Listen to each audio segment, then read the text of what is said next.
Hello all my dear student, welcome to online classes of future IITian. तो बच्चों, हम लोग कॉम्प्लेक्स नंबर की revision class for JEE Main 2020 कर रहे हैं। जिन बच्चों ने मेरे चैनल को सब्सक्राइब नहीं किया है वो मेरे चैनल को सब्सक्राइब ज़रूर कर लें और बेल आइकन को दबा दें, जिससे आगे की इन्फॉर्मेशन आप तक पहुंच जाए। जहां तक बच्चों लास्ट क्लास का सवाल है, हम लोगों ने ट्रायंगल इनइक्वालिटी के बारे में पढ़ लिया है। आज की क्लास में हम लोग mainly rotation in complex number के बारे में पढ़ेंगे। वैसे फिजिक्स में आप रोटेशनल मैकेनिक्स बहुत एक अच्छा टॉपिक और इंटरेस्टिंग टॉपिक है, आप लोग इन्जॉय करते होंगे। उसी तरह से आप कॉम्प्लेक्स नंबर में भी थोड़ा बहुत रोटेशन किया जाएगा। और ये जेईई मेन और जेईई एडवांस के पॉइंट ऑफ व्यू से एक्सट्रीमली इम्पॉर्टेंट टॉपिक है, तो इसको अच्छे से पढ़ना। रोटेशन इन कॉम्प्लेक्स नंबर, आप पहला नोटबुक में हेडिंग लिखिए। क्या लिखवाया हेडिंग? क्या लिखोगे heading? Rotation in complex number.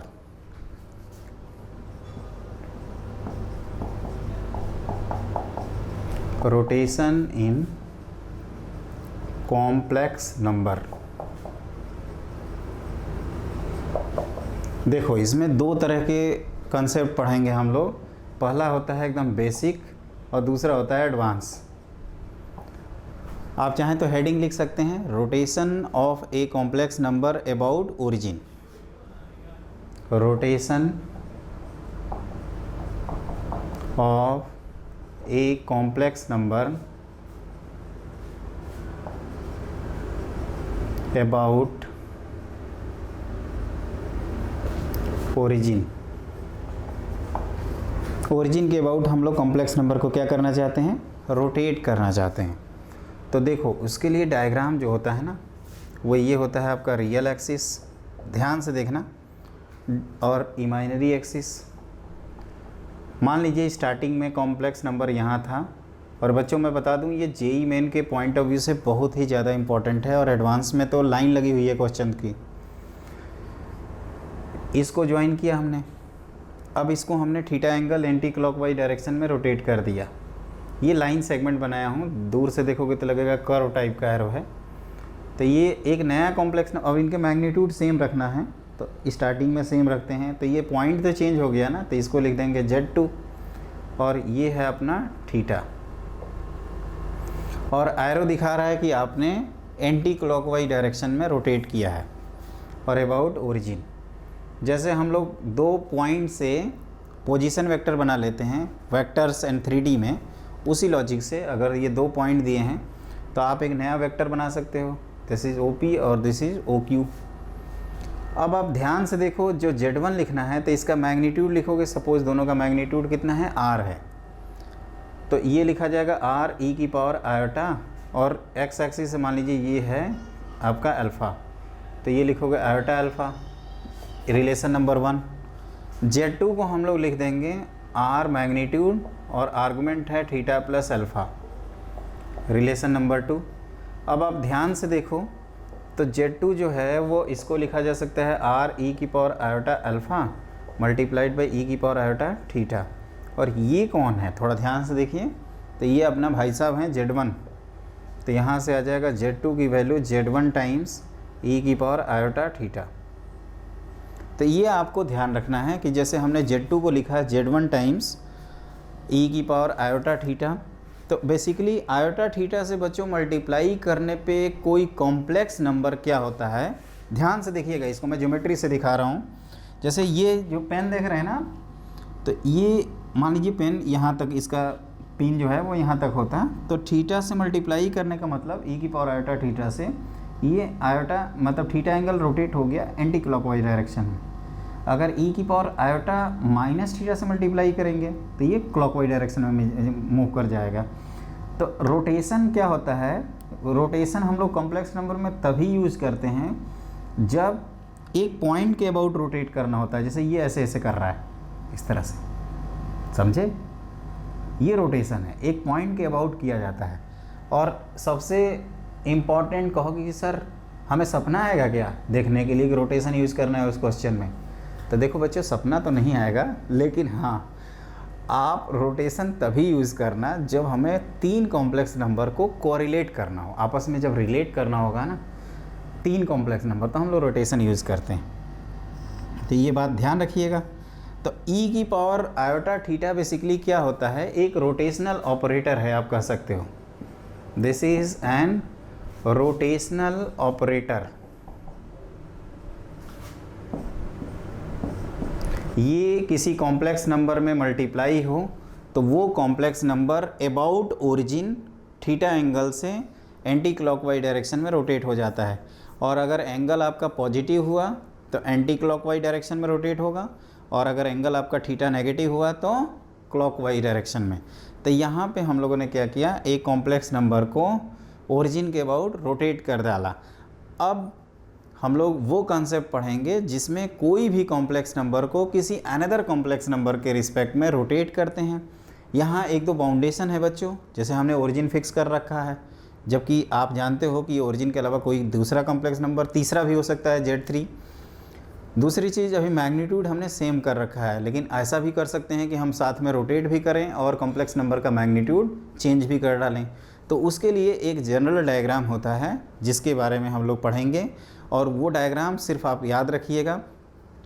JEE main और जेईई एडवांस के जो आज तक क्वेश्चन आए हुए हैं या भविष्य में जो आने वाले हैं, मैं गारंटी देता हूँ आप उससे उस डायग्राम से कर लेंगे। आई होप जेईई मेन में क्या आया है वो भी मैं बता दूंगा, और आई होप आप अभी तक ये सारी चीज़ें समझ लिए होंगे। मैंने क्या किया, एक बार फिर से रिकॉल कराऊँ। Z1 लिखा, किसी भी वेक्टर को लिखने के लिए मैग्नीट्यूड और उसका डायरेक्शन चाहिए, उसी तरह से किसी भी कॉम्प्लेक्स नंबर को लिखने के लिए उसका मैग्नीट्यूड चाहिए और आर्गूमेंट चाहिए। तो Z1 का आर्गूमेंट आपका अल्फ़ा है, तो Z1 equal to R E की पावर आयोटा अल्फ़ा लिखा। Z2 equal to R E की पावर आयोटा अल्फ़ा, क्योंकि मैंने बोला था अभी कि अभी लेंथ को सेम रखे हैं, जबकि अगले केस में हम लेंथ को भी चेंज कर देंगे। तो ये Z2 आया Z1 टाइम्स ई की पावर आयोटा थीटा, मतलब ई की पावर आयोटा थीटा हमने Z1 में चिपका डाला तो Z1 रोटेट होकर Z2 बन गया। इस तरह से आप रिलेट कर सकते हो। और अब हम लोग इन जनरल डायग्राम के बारे में पढ़ेंगे जिस पे बहुत सारे क्वेश्चंस भी डिस्कस करेंगे। तो आप लिखिए जनरल केस। बेसिकली क्या है, ये rotation of a complex number about another complex number है। आप चाहें तो हेडिंग भी लिख सकते हैं, rotation of a complex number about another complex number।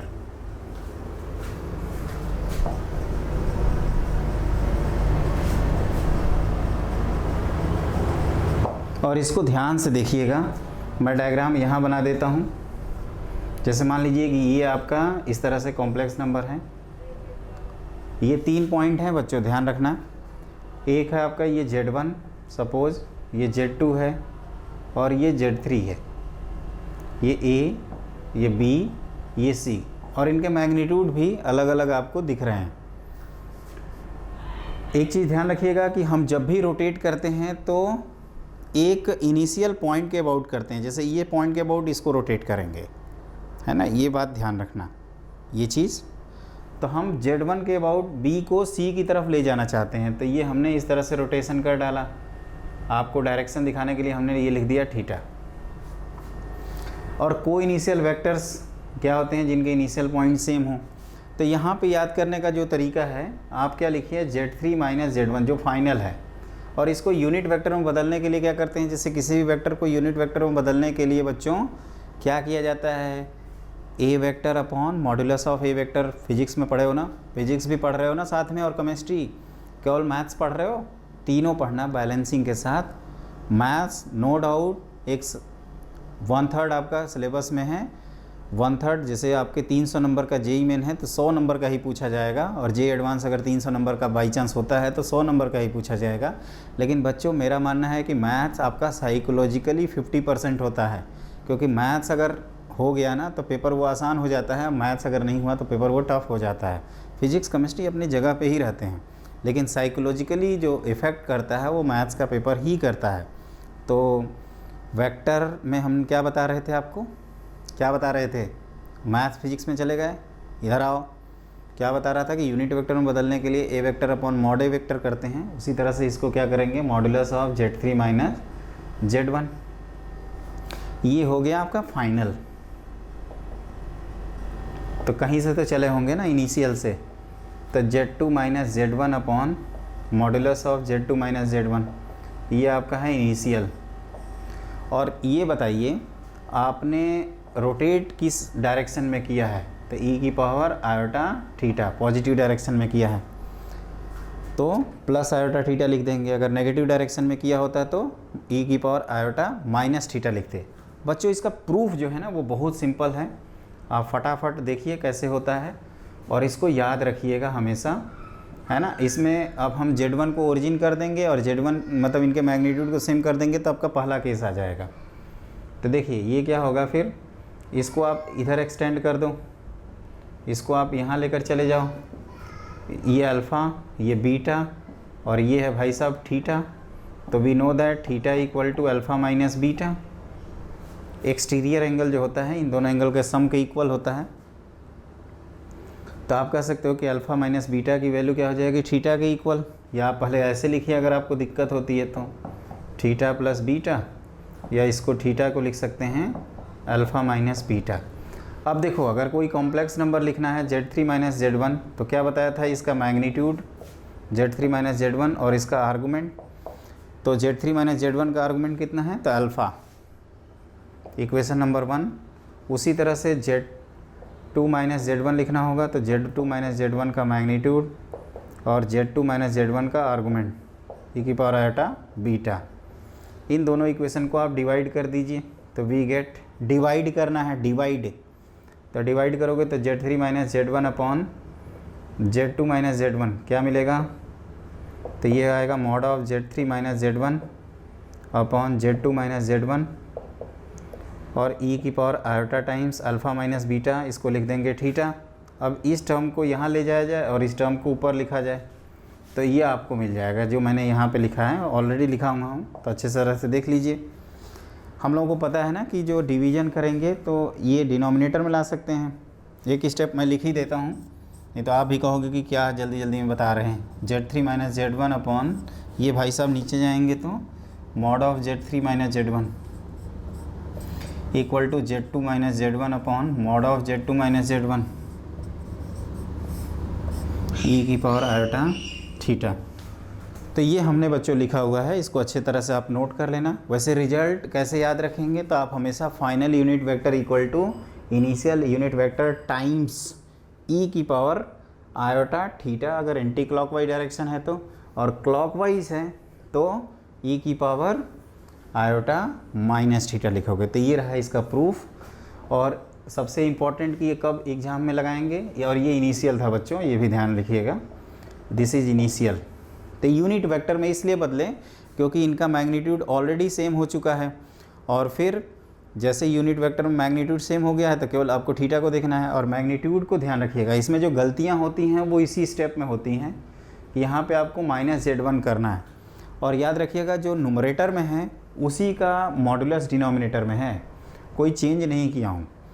बाकी अलग चीज़ है कि हम लोग एक एक करके एनालिसिस और करेंगे इसका, क्योंकि ये क्लास और इसकी जो अगली क्लास है वो इसी पे बेस्ड है, रोटेशन इन कॉम्प्लेक्स नंबर पे। तो आई होप ये सब आप लोगों को क्लियर हो गया होगा, फटाफट हो गया क्लियर, पक्का। कैसे डिराइव किया ये भी क्लियर हो गया, यूनिट वेक्टर का समझ गए, मतलब वेक्टर अपॉन मॉडुलस। उसी तरह से यहाँ पे 2 पॉइंट्स है तो पोजीशन वेक्टर अपॉन उसका मॉडुलस, e की पावर आयोटा थीटा, e की पावर माइनस आयोटा थीटा का भी कंसेप्ट समझ गए। ओके, आगे बढ़ जाऊँ, चलिए आगे बढ़ते हैं। अब इसके बाद करते हैं क्वेश्चन। तो देखो बच्चों, ये रहा आपका क्वेश्चन नंबर 1, इसको आप आराम से नोटबुक में लिखिए, और ये इंपॉर्टेंट क्वेश्चन है। जेईई मेन में लाइन लगी हुई है इस पे बेस्ड क्वेश्चन पूछने की, और जेईई एडवांस में भी ये क्वेश्चन बहुत पहले आ जा चुका है, ऑलरेडी पूछा जा चुका है। और क्वेश्चन क्या है, तो आपको Z1, Z2, Z3 एक इक्विलेटरल ट्रायंगल के वर्टिसेस दिए हुए हैं और उसका सरकम सेंटर है Z0। आप ये ज़रूर समझते हो कि सरकम सेंटर, इन सेंटर, ऑर्थो सेंटर और सेंट्रॉयड इक्विलेटरल ट्रायंगल के केस में चारों के चारों क्या होते हैं, आइडेंटिकल होते हैं। और तो आपको 2 रिजल्ट प्रूव करना है, Z1 square plus Z2 square plus Z3 square equal to Z1 Z2 plus Z2 Z3 plus Z3 Z1, मतलब Z1 दो के प्रोडक्ट का सम, और Z1 square plus Z2 square plus Z3 square equal to 3 times Z0 square. ये बच्चों जो question आता है जेईई मेन में, इसमें जैसे Z1 Z2 Z3 हमने बनाया ना, जेईई मेन वाले क्या करते हैं, 3 बार क्वेश्चन पूछे हैं इस पे। Z1 Z2 ओरिजिन बना देते हैं। तो आप कह सकते हो कि इसमें किसी एक को 0 रख देंगे तो Z1 square plus Z2 square equal to Z1 Z2 आ जाएगा। Sum of root product of root से रिलेटेड क्वेश्चन होता है। आप प्रीवियस ईयर्स का क्वेश्चन देखें तो आपको मिलेगा कि इसी पे बेस्ड क्वेश्चन पूछा जा रहा है। तो एक एक करके हम लोग इसको सॉल्व करते हैं। और यहाँ पे भी इक्विलेटरल ट्रायंगल से एक रिलेशन लाना है, तो हम लोग को पता चल जाएगा कि ये रोटेशन का क्वेश्चन है। तो आप सिंपल सा एक ट्रायंगल बनाइए। स्टेप 1, ये Z1, ये Z2, ये Z3। अब ये इक्विलेटरल ट्रायंगल है तो ये सभी क्या होंगे, इक्वल। ये कितना होगा, π/3। इसको रोटेट कर दिया जाए तो क्या बताया था मैंने, क्या बताया था, तो Z1 minus Z2 final vector upon इसका मैग्नीट्यूड A साइड लेंथ अगर मान लिया जाए तो इधर Z3 minus Z2 upon A और एंटी क्लॉकवाइज रोटेशन तो e⁻π/3। A कैंसिल हो गया, बाद में कैंसिल करना, पहले पूरा लिख लेना तब कैंसिल करना।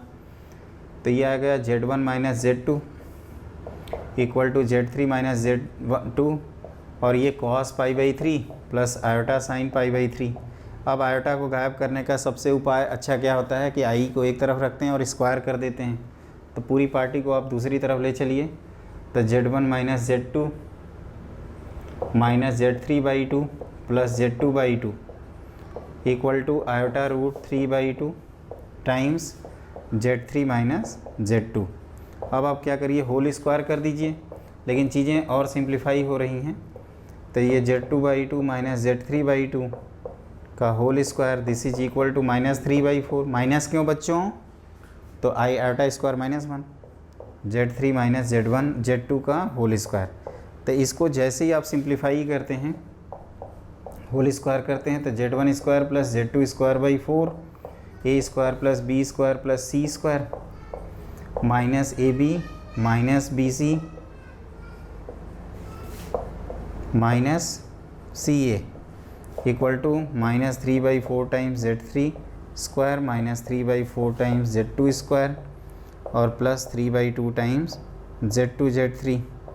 सबको एक तरफ अगर स्क्वायर वालों को लिखें तो आप पाओगे कि Z1 square plus Z2 square plus Z3 square की वैल्यू क्या आ जाएगी। फटाफट आप लिखो, मेरे पास थोड़ी स्पेस कम होती है इसलिए मैं ऐसे लिखता हूँ। मेरे को कोई शौक़ नहीं है ऐसे लिखने का। आप सब लोगों को पता होगा कि मैं बहुत बड़ा बड़ा लिखता हूँ और जगह है इतनी सारी तो थोड़ी बहुत प्रॉब्लम हो सकती है। इतना आप माइंड नहीं करेंगे क्योंकि आप पढ़ने आए हैं, बोर्ड देखने थोड़े आए हैं। तो देखिए ये हमने क्या किया, एक तरफ लिख के स्क्वायर कर डाला तो बाकी आ गया result Z1 square plus Z2 square plus Z। लेकिन पहुँचे कैसे वहाँ तक भाई, कैसे पहुँचे बताओ, कैसे पहुँचे। तो कहो कि सर रोटेशन लगाइए, e⁻π/3 को ओपन करिए, आई की फौज एक तरफ रखिए, बाकी फौज दूसरी तरफ रखिए, स्क्वायर कर डालिए, हो तो गया। बच्चे की जान लेंगे क्या। तो ये हो गया आपका। नोट कर लिया सबने, अच्छे से नोट कर लो, फटाफट नोट करो, फटाफट फटाफट फटाफट। अब सवाल ये उठता है कि यहाँ तक तो पहुँच गए, ये दूसरा पार्ट कैसे होगा, उसका अभी तो कुछ बताओ सर। तो देखो मैं दूसरा पार्ट करता हूँ। Z0 इसका सरकम सेंटर है तो Z1 plus Z2 plus Z3 by क्या लिखोगे इसको 3, क्योंकि जब चारों सेम होते हैं तो सेंट्रॉयड लिखना हमारे लिए आसान होता है। अब हम लोग यहाँ तक तो पहुँच गए हैं ना, तो इस चीज़ में क्या करें, इसको ऐसे लिखा जा सकता है बच्चों, Z1 square plus Z2 square plus Z3 square equal to Z1 plus Z2 plus Z3 का होल स्क्वायर। ध्यान से देखिएगा ऐसा कैसे लिखा। मान लीजिए इसको आप ओपन कर देते हैं तो Z1 square plus Z2 square plus Z3 square plus 2 करके आएंगे 3 टर्म, एक एक टर्म कैंसिल होंगे, फिर इंटायरली 2 कैंसिल हो जाएगा। लेकिन फ़ायदा ये होगा कि ये 3 टाइम्स जो Z1 square plus Z2 square plus Z3 square है ना, इसको हम लोग लिख देंगे 3 टाइम्स Z0 का होल स्क्वायर यहाँ से, और फिर ये 9 है इधर जाएगा तो 3 कैंसिल आउट करेगा और Z1 square plus Z2 square plus Z3 square की वैल्यू आ जाएगी 3 टाइम्स Z0 का होल स्क्वायर। तो ये एज ए रिजल्ट के तौर पे आपको याद रखना है। याद रखोगे, पक्का याद रखोगे ना। तो ये एक इम्पॉर्टेंट क्वेश्चन है, इसको ध्यान रखना। इस इम्पॉर्टेंट क्वेश्चन में ये है बच्चों की आपको Z1 Z2 Z3 क्या है, vertices of an equilateral triangle हैं, और उस ट्रायंगल का जो सरकमसेंटर है वो क्या है, Z0 है। तो Z1 square plus Z2 square plus Z3 square की value Z1 Z2 plus Z2 Z3 plus Z3 Z1 के इक्वल है। और क्या पढ़ डाला हमने, तो और कहो कि हमने पढ़ा कि जो Z1 square plus Z2 square plus Z3 square है वो 3 टाइम्स Z0 के स्क्वायर के इक्वल है। तो यहाँ तक कंसेप्ट क्लियर हो गया सबको, मैं मान के चलूँ। अच्छे से इसको एक बार रिवाइज कर लीजिए, और this is very very very important question for JEE main and JEE advance, तो इसको अच्छे से याद रखिए। अब हम लोग करते हैं क्वेश्चन नंबर 2। देखिए क्वेश्चन ये है बच्चों की, एक रेगुलर हेक्सागन है। रेगुलर हेक्सागन जानते हो ना, साइक्लोहेक्सेन, उसी को बोला जाता है रेगुलर हेक्सागन। तो इसके जो वर्टिसेज हैं वो Z1 Z2 Z3 Z4 Z5 up to Z6 हैं, 6 वर्टेक्स होंगे, और उसका जो सरकम सेंटर है वो Z0 है।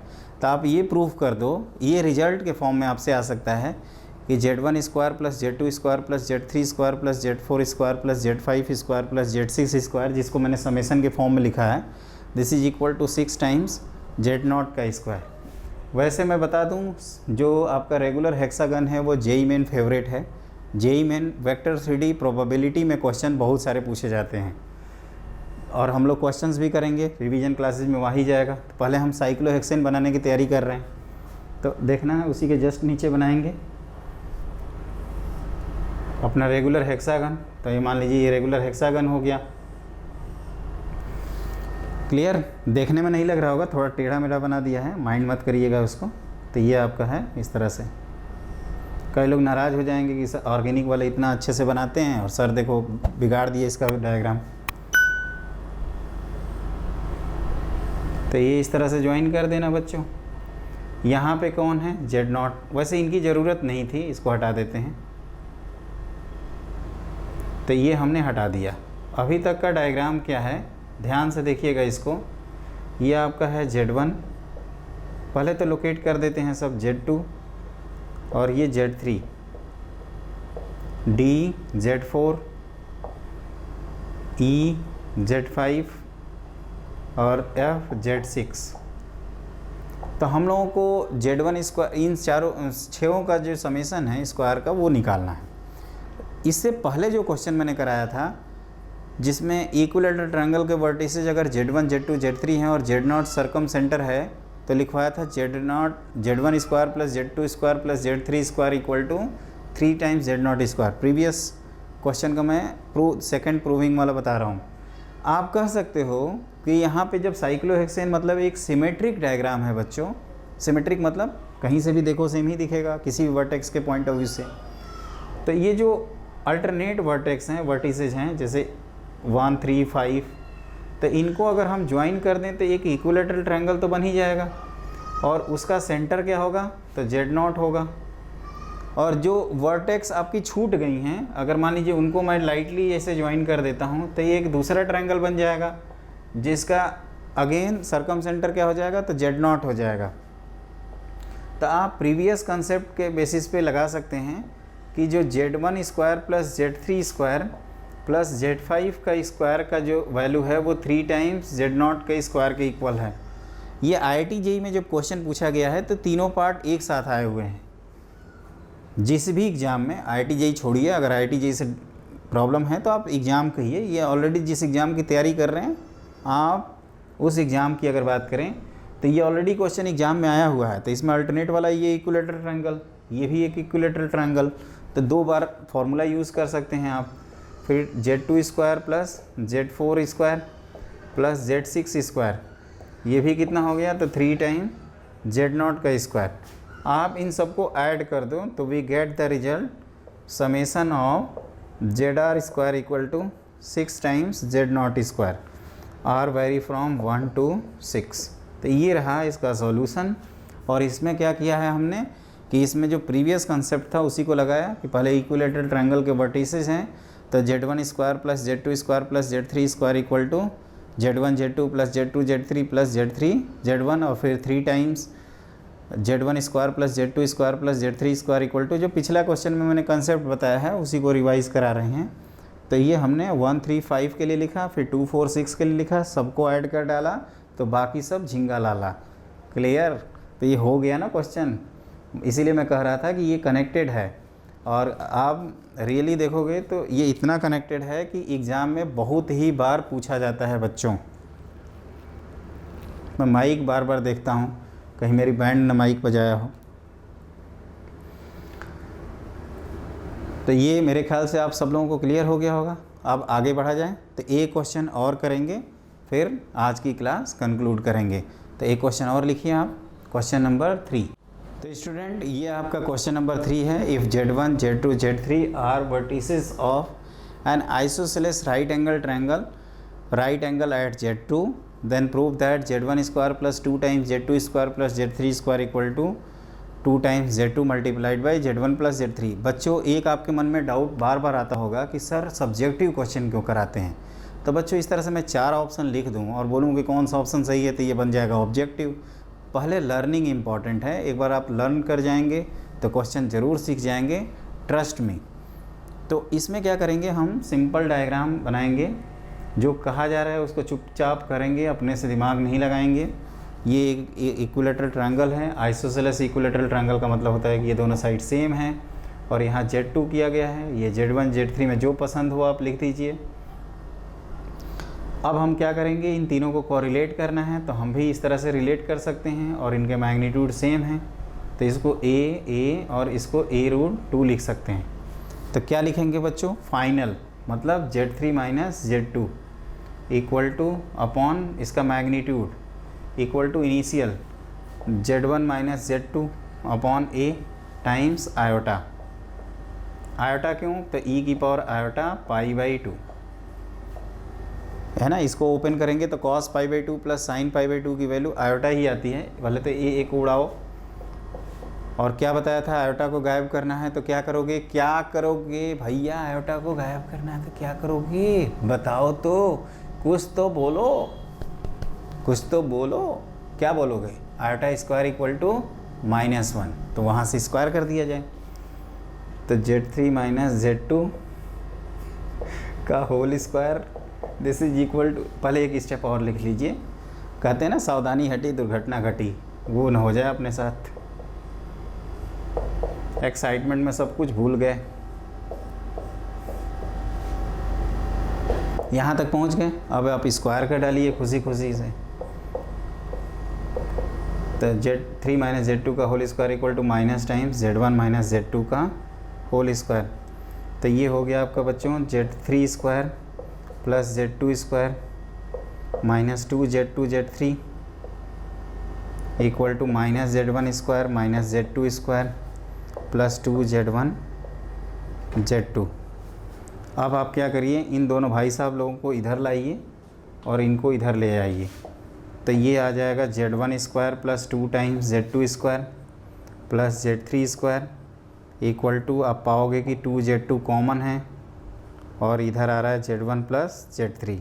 तो इस तरह से हम लोगों का जो गिवन रिजल्ट है वो मिल जाएगा। फाइनल कंक्लूजन ये है बच्चों कि आपको यहाँ पे कॉम्प्लेक्स नंबर को कोरिलेट करना है, इस वजह से हमने यहाँ पे रोटेशन लगाया, एक डायग्राम बना दिया। अगर ट्रायंगल आपको पसंद ना आए तो थोड़ा सा बड़ा ट्रायंगल बना दीजिएगा ताकि आपको वो अच्छा लगे और आप कोरिलेट कर लीजिएगा कॉम्प्लेक्स नंबर को। क्या किया हमने, 90 डिग्री से रोटेट कर दिया और इनकी लेंथ सेम होने की वजह से ये कैंसिल आउट कर रहे हैं। और याद रखिएगा यूनिट वेक्टर्स लिखते हैं, क्या बोला मैंने, यूनिट वेक्टर्स लिखते हैं। तो इन बच्चों इनको ध्यान रखिएगा, और मेरे ख्याल से ये पूरा कंसेप्ट क्लियर हो गया होगा आपको। तो अभी तक हमने क्या पढ़ लिया है, रोटेशन में जो रोटेशन का लॉजिक बताया और इस पे बेस जो 3 क्वेश्चन कराए हैं बच्चों, ये बहुत ही ज़्यादा इम्पॉर्टेंट हैं, तो इनको आप ज़रूर कर लें और अच्छे से कर लें और इसको समझिए। आई होप आप लोगों ने नोट कर लिया होगा। आप आराम से वीडियो रोक कर नोट कर सकते हैं। कई बच्चों के कमेंट्स आते हैं कि सर आप बोर्ड को ही घिरे रहते हैं तो मैं देख नहीं पाता हूँ। तो आप, मैं जैसे यहाँ खड़ा हूँ ना, तो आप वीडियो रोको। अब मैं वीडियो रोक दोगे तो ज़बरदस्ती थोड़ा उधर पहुँच जाऊँगा, इसी से दौड़ रहा हूँ इसी करके, ऐसे तो नहीं करूँगा ना। वीडियो रुका रहेगा आपका, आराम से आप बोर्ड देखिए, नोट करिए, है ना। कुल मिला के मैं चाहता हूँ कि आपका अच्छे से रिवीजन हो जाए ताकि जेईई मेन 2020 को आप फोड़ दो, एकदम फोड़ दो, है ना। और हमारे साथ बने रहिए, उसके लिए हमारे चैनल को सब्सक्राइब कर लीजिए और ज़्यादा से ज़्यादा बच्चों को जोड़िए। चुप्पे चाप आप लोग निकल जाते हो, बहुत गलत आदत है। कई तो बच्चे सब्सक्राइब ही नहीं किए हैं, केवल मज़ा मार रहे हैं फ्री का। अरे भाई फीस यही है कि तुम आप सब सब्सक्राइब करो और ज़्यादा से ज़्यादा बच्चों को जोड़ो। तो अगली क्लास में हम लोग मिलते हैं। अगली क्लास में हम लोग क्या करेंगे मैं पहले ही बता दूं। अगली क्लास में रोटेशन से रिलेटेड जो लोकस प्रॉब्लम्स होते हैं उनके डायग्राम बनवाऊंगा मैं, और centre of circle, radius of circle से रिलेटेड कुछ प्रॉब्लम सॉल्व करेंगे। और इसमें दूसरा पार्ट एक स्ट्रेट लाइन का बचता है, और लास्ट पार्ट होता है बच्चों nth रूट ऑफ यूनिटी, तो वो भी 1 बाय 1 हम लोग डिस्कस कर लेंगे। तो आज की क्लास के लिए बस इतना ही। Have a great day.